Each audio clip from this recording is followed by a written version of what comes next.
राधे राधे। इस विशेष विश्लेषण में स्वागत है। आज हम एक बहुत ही गहरे और महत्वपूर्ण विषय पर बात करेंगे।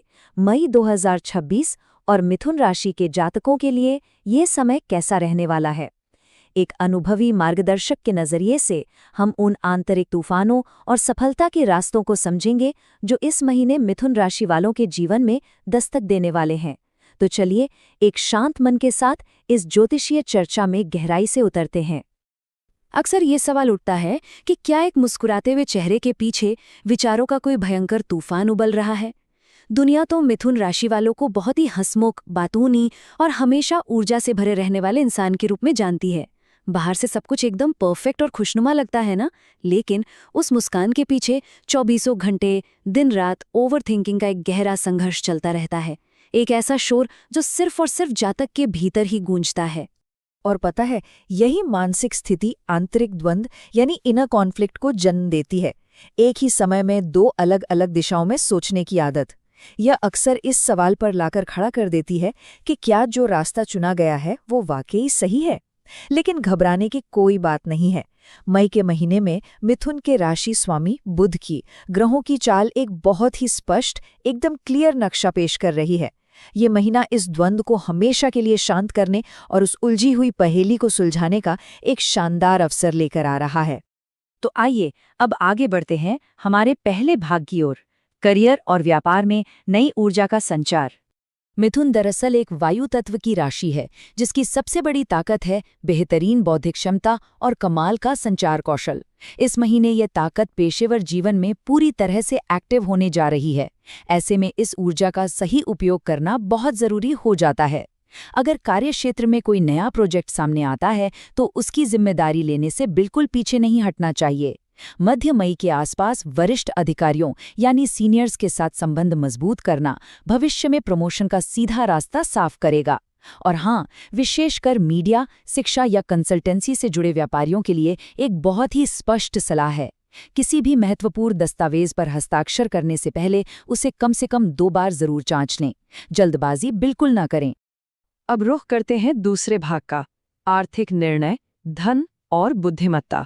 मई के महीने में किस्मत वित्तीय मामलों में पूरा साथ देने वाली है, लेकिन ये भाग्य पूरी तरह से सचेत और सोच समझकर लिए गए निर्णयों पर ही निर्भर करेगा। एक तरफ तो वित्तीय विकास के योग हैं, जहां आय के एक से अधिक स्रोत बन सकते हैं और अपनी कूटनीति से लंबे समय से फंसा हुआ पैसा भी वापस मिल सकता है। लेकिन जरा ठहरिए, दूसरी तरफ वित्तीय जोखिम भी बना हुआ है। बुध का चंचल स्वभाव अचानक से बिना सोचे समझे आवेगपूर्ण खरीदारी करने की इच्छा पैदा कर सकता है, और ये आदत किसी भी अच्छे खासे बजट को पूरी तरह बिगाड़ सकती है।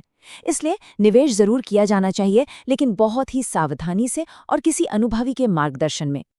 चलिए अब बात करते हैं तीसरे भाग की, प्रेम और रिश्तों में गहरा संवाद।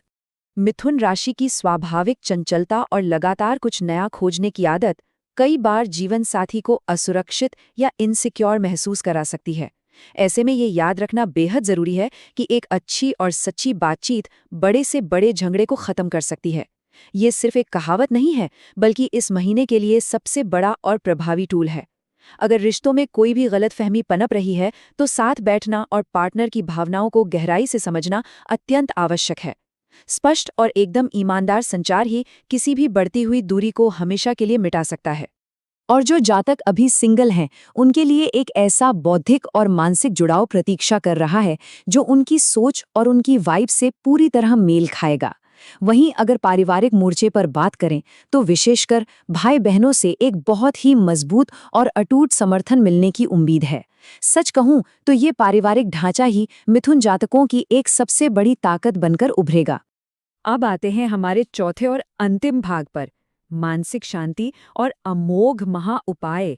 जरूरत से ज्यादा सोचने का सीधा और नकारात्मक असर हमारे भौतिक शरीर और नर्वस सिस्टम पर पड़ता है। इससे अनिद्रा, बेचैनी या हल्की त्वचा संबंधी एलर्जी जैसी समस्याएं उत्पन्न हो सकती हैं। इसका सबसे सटीक और अचूक समाधान है ध्यान और योग। प्रतिदिन पूरी और गहरी नींद लेना और सुबह के समय इन शांत अभ्यासों को अपनी दिनचर्या में शामिल करना, यकीन मानिए, विचारों के उस तेज बवंडर को रोक सकता है। यह एक स्थायी और गहरी आंतरिक शांति प्रदान करने में बहुत मदद करेगा। इस महीने की ऊर्जाओं को अपने अनुकूल बनाने के लिए एक बेहद व्यवहारिक और आध्यात्मिक दृष्टिकोण अपनाना काफी लाभप्रद रहेगा। इसे हम बुधवार का महा उपाय कह सकते हैं। हर बुधवार भगवान गणेश की आराधना करना, उन्हें हरी दूर्वा अर्पित करना, पूरे विश्वास और श्रद्धा के साथ 108 बार ओम गम गणपतये नमः का जाप करना और किन्नरों को कुछ दान देकर उनका आशीर्वाद प्राप्त करना। ध्यान रहे, ये विशेष कदम केवल कोई कर्मकांड नहीं है, बल्कि ये जीवन के रास्ते में आने वाली बड़ी बाधाओं को दूर करने और भीतर एक गहरा आध्यात्मिक आधार प्रदान करने का काम करेंगे। मिथुन राशि के जातकों को एक भरी भीड़ में भी जो अकेलापन अक्सर महसूस होता है ना, वो पूरी तरह से मान्य है, वो सच है। लेकिन याद रहे, इस महीने पूरा ब्रह्मांड बहुत ही अनुकूल रूप से संरेखित हो रहा है, सब कुछ सही दिशा में जा रहा है। तो अंत में सवाल बस एक ही बचता है, क्या मिथुन राशि के जातक अपने भीतर के इस शोर को पूरी तरह शांत करके इस नई सकारात्मक ऊर्जा और सफलता को अपनाने के लिए तैयार हैं? इसी गहरे विचार के साथ आज का ये विशेष विश्लेषण यहीं समाप्त होता है। ओम गं गणपतये नमः। राधे राधे।